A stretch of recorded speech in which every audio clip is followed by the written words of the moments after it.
If you keep backing away like that, I'll have you pinned in a moment. Having fun, my dear. I'm surprised a mortal being of your grace has not been asked to dance yet. It seems as though all these fine lords and ladies are blind to ignore somebody as refined as yourself. Despite that mask of yours, I can just feel your beauty radiating, my dear. This particular composition is one of my favorites, as you don't seem to be busy at the moment. May I ask you to dance? I'll take that as a yes. Delightful. Come, take my hand and join me. I promise I won't bite. Unless you ask me to, that is.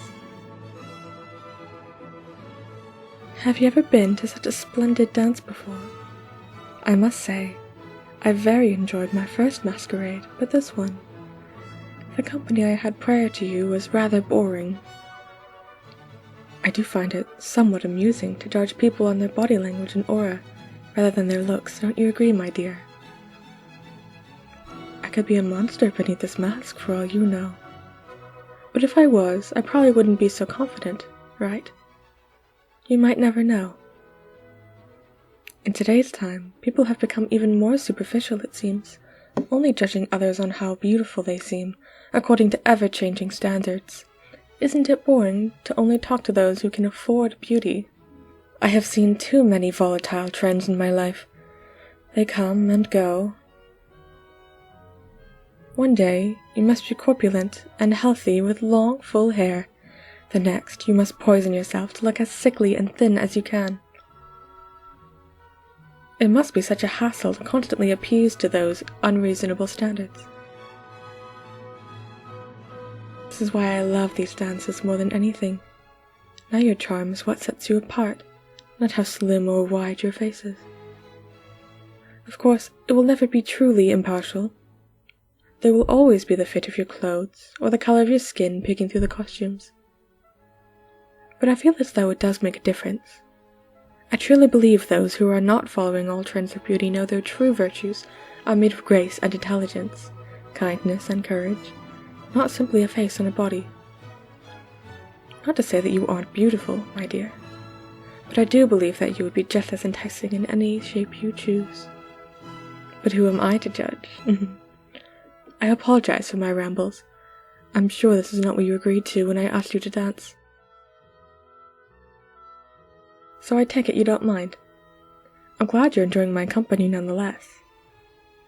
It is truly a pleasure to share this delightful music with you. Your dancing is quite excellent, my dear.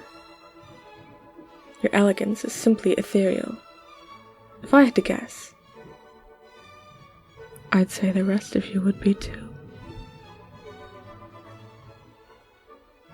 You look as though you are beginning to enjoy yourself a little more, my dear. Yes, I can tell you're smiling more than before. Just standing around and watching others dance stiffly does sound unenjoyable.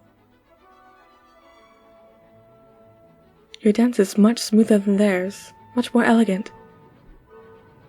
Doesn't it almost feel like we're floating through the ballroom?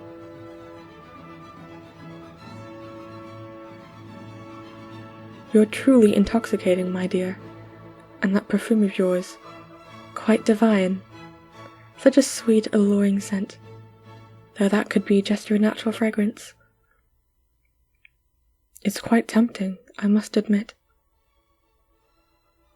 Oh dear, you look a little flustered. Shall we step outside for a moment? You'll be able to catch your breath there. The air is quite thick in here. Shall I accompany you? Splendid, my dear. Let's go then. Oh, the air is so nice and crisp out here. Look, the first stars are beginning to show. Oh, I love dusk. Just after sunset and right before nightfall, where the moon is crowning bright above the horizon, and the sky is still colored in a deep red, mixed with gentle hues of pink and purple. It's such a poetic time of day, don't you agree, my dear? Its beauty can almost compare to you, dear. Almost. But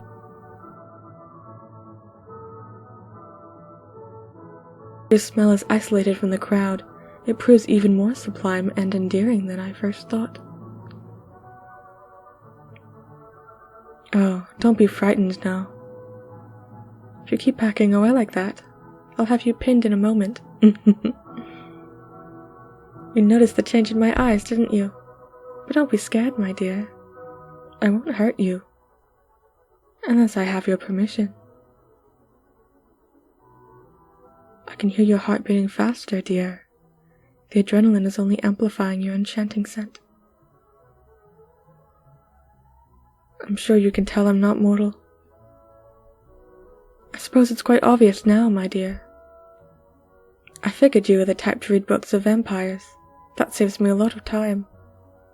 I've not fit on you yet, have I? I'm sure I remember such a lovely scent. Isn't the air just lovely tonight? The light is fading, and you find yourself backed against the castle wall, pinned by a vampire. It's exciting, isn't it? The thought of me having you right here and now, away from prying eyes and bright ballroom light. Not a soul would hear you over the orchestra playing in the thick marbled walls. The smell of fear on you is secondary, my dear. Should I have a guess at what the primary one is? Oh, don't get flustered now. There's no need to be shy. But after all, I am a lady of my word. I won't bite without permission.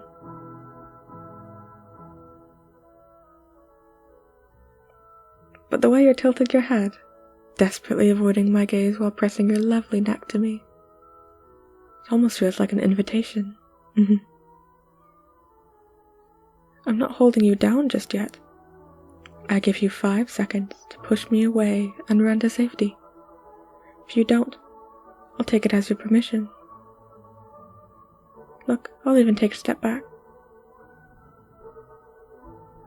5, 4, 3, 2.